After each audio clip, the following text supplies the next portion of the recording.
Welcome back to Get Corporate Ready. My name is Mohlale Paile. I am your host. And today we're going to be speaking about the top 5 interview tips for corporate professionals. Interviewing is not just about having the right answers, but it's about showing that you're the right fit for the organization that you're interviewing for. So as we dive into the 5 essential interview tips that every corporate professional should master, make sure that at the back of your mind, you're always thinking about how am I connecting the right answer in terms of showing them how I add value and how I fit into their organization. One of the biggest things that becomes important, right? The most essential thing you need to be thinking about is, firstly, before you even go for an interview, know your value. Know who you are. Sometimes, guys, a lot of us, we get into spaces where we are applying for particular roles without thinking about, why am I applying for this role? What skill set do I have that's going to add value to this role? What is the value I'm going to bring to the role, right? So it all starts with really understanding yourself first, because once you understand yourself and where it is you're going, you start making the right decisions in terms of the roles that you're applying for. So knowing your value before the interview, ask yourself, what value do I bring to this role? And also be ready to share very clear examples that really showcase your impact and your ability to add value to the organization that you are going to. The second thing that becomes really, really important after knowing yourself and knowing why you're applying for the roles that you are going for, do your research. Guys, I've said it time and time again, the importance of researching before you go for an interview. Why is this important, right? Well, firstly, when you go for an interview, you must understand that you need to understand so much about the organization, firstly, and secondly, the job that you've applied to.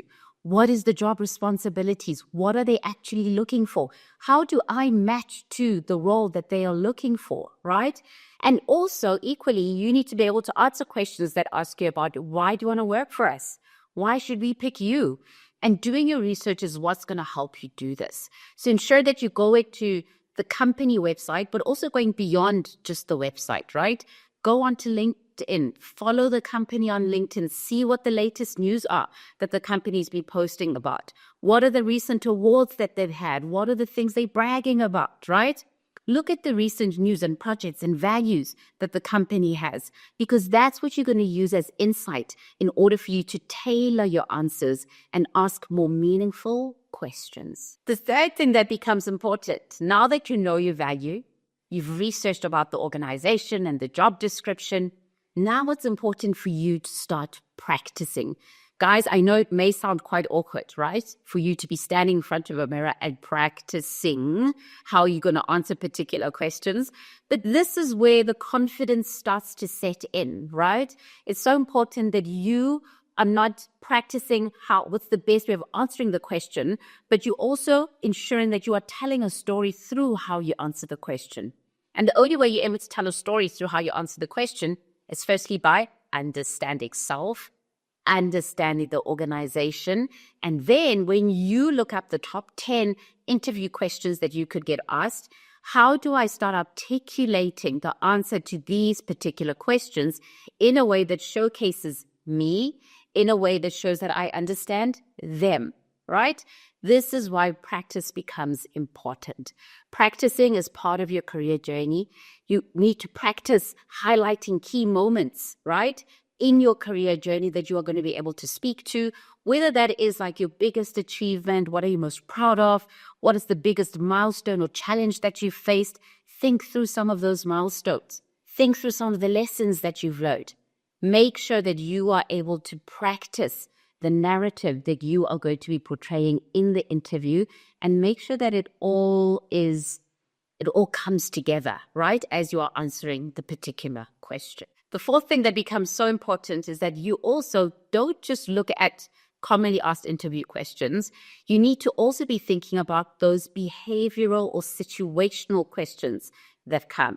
You know, those questions that start with, tell me of a time that you did this, or people put you in a particular scenario. Hypothetically, this is the scenario that you are going to be put into. How are you going to respond to it? What are you going to do about it, right? So when they put you in a particular situation, those become the behavioral type questions that you are going to answer. The best way of being able to answer these types of questions is using the STAR method. STAR, guys, is an acronym which stands for situation, task, action, and result. So, for example, if someone is asking you of a time where you had to resolve a conflict, you don't just wing it. You need to think through, okay, when is the time that I resolved a conflict or was in a conflict situation? What was the situation around that? Then you ask yourself, what is the task? What was meant to be happening? Right? What was actually meant to be happening in that particular situation? Then the A is action. What action did I take in that particular scenario? And then lastly, you need to be able to tell them what was the result, right? So there's no point you rambling off and speaking about a situation for 10 minutes. What is the situation? What's the task that was meant to happen? What did I end up doing? What was the action? And what was the result? Was the conflict resolved? Was it not resolved, right? So always remember that you're not winning these questions. You have to have a story ready to answer these particular kinds of questions. And lastly, guys, bring confidence. Not perfection, confidence, right? So no one expects you to be perfect in an interview, but we do expect that you are authentic in an interview, that you're bringing your full self to the interview. We do expect you to take a breath, right? And to be able to just calm yourself before the interview. There's so many different techniques that you could be doing to ensure that you're arriving with confidence to your next interview. We do also expect that, guys, confidence comes from the ability to have prepared adequately for the interview that you are coming for. That's what's going to help you with your nerves on the day, and it's going to help you come across more confidently. So learn to take a breath, learn to smile, learn to speak in an authentic voice, and learn to speak like you're speaking to someone that's potentially your future colleague, right? You want to be able to feel relaxed enough, but still professional enough, know in the context that it's an interview, right? So don't come across as the nervous candidate because the nerves signal that you are not ready, you're not prepared.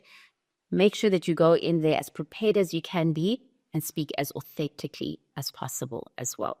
Remember always that the interview is your stage, guys, to be able to showcase who you are. Not just what you've done, but being able to create the narrative around who you are and why that adds value to the role that you have applied for. You've done the work already. Now present it with clarity and confidence. Make sure that you're hitting that like and subscribe button for more career growth insights in order to help you get corporate ready.